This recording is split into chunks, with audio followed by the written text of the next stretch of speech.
नमस्कार। गधाको घन्टी शीर्षकमा शार्दूल विक्रीडित छन्दमा विरचित कविता स्वीकार गर्नुहोस्। घाँटीले गधा बजाउँछ सधैँ, घण्टा कहाँ धर्म छ। कङ्काली उपवास गर्छ दिनहुँ, भोकै कहाँ धर्म छ। पानी भित्र डुबी नुहाउँछ सधैँ, माछो कहाँ धर्म छ।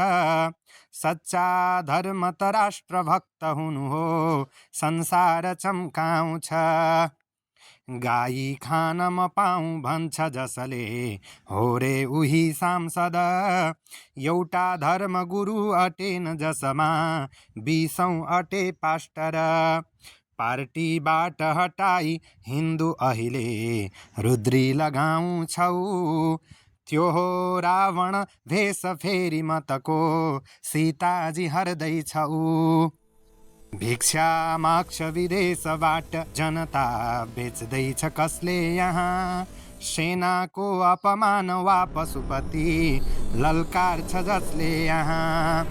कालो सूर्य भयो भए रुखहरू, केही नफल्ने यहाँ। घन्टी मन्दिरको लुट्यो रहस्या, अम्बर गयो खै कहाँ। भ्रष्टाचार गरी अकुत धनको साम्राज्य जसको थियो। मान्छे तस्करका जले डलरती, सारा खरानी भयो। सारा देश जल्यो कठैनी बिचरा, ती जिन्दगी मारिए। भाग्यो रक्त पिपासु वायु रथमा, जेन्जी युवा के भए। आएछन् मत माग्न फेरि पनि ती झोलेर झाम्टेहरू। हामी सुध्रिसक्यौं भनेर जनता झुक्क्याउँदैछन् अरू। नेपाली जन हो अबेर नगरौँ, जागौँ छिटै लौ सब। एमसीसी मतियारलाई मुडुली, थानकोट कटाउँ अब। हालौँ है मतदान हे सुजन हो, सद्धर्मका पक्षमा। रक्षा गर्छु म हिन्दू राष्ट्र जसले, भन्दैछ प्रष्टै यहाँ।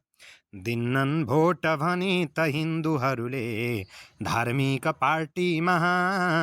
जानु पर्छ अवश्य ती नरकमा, हुन् धर्म छाडा यहाँ। जानु पर्छ अवश्य ती नरकमा, हुन् धर्म छाडा यहाँ। नदानं दुष्टशीलाय, मतदानं विशेषतः। तद्दानाल्लभ्यते पापं, नरकाय भवेन्नरः। तद्दानाल्लभ्यते पापं, नरकाय भवेन्नरः। कौशिक स्मृति। कृपया आफ्नो अमूल्य मतदान सत्पात्रमा गरौँ।